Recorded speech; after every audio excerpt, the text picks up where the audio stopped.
The mayor of Canada's biggest city says he hopes people will do their part to help slow the spread of COVID-19. But Tory says if needed, Toronto will implement even stricter restrictions on movement.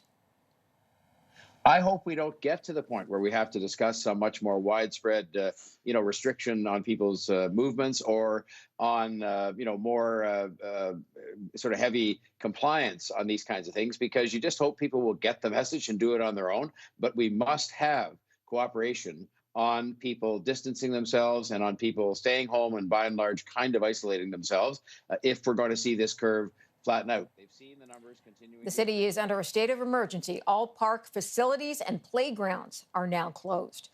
Let's go to infectious disease specialist Dr. Anna Banerji. She joins us now from Toronto. Dr. Banerji, did you see these new measures as something that had to be done in the city?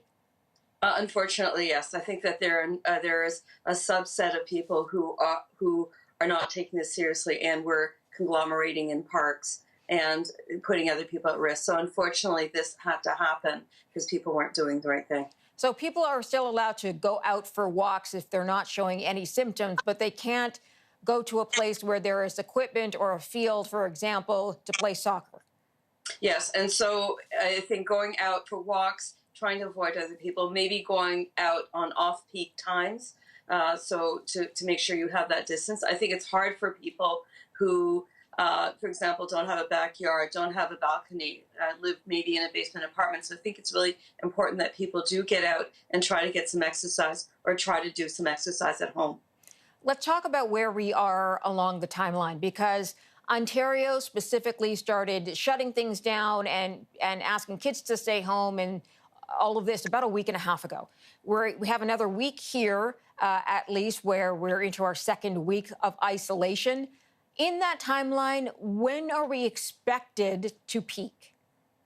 I don't know. I think that what's happening now is that we're having the curve is escalating, partly because we're doing a lot more testing, but also because there's more widespread community spread. So right now, the fact that we're social distancing means that it is already having an impact on the curve. You know, if we didn't have the social distancing, we would be seeing a much more escalated curve. Where is that curve going to go? When is it going to peak? When are we going to be safe?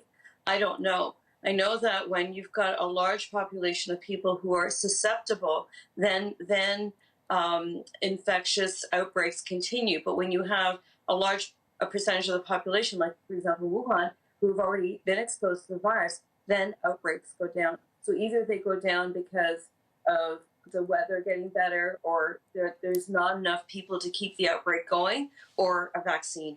Have we caught up with testing? Meaning, do we have an accurate picture now as far as tests coming back and being results being given to people of where we are right now? I think we're doing better. I think a lot of people are taking the advice that if they do have mild symptoms, that they're staying at home. So we still are under testing, but what's really important is the numbers that are positive. And so we have a general idea of what's happening. Got it. Dr. Anna Banerji, appreciate your time. Thank you for joining us again. You're welcome. Thank you.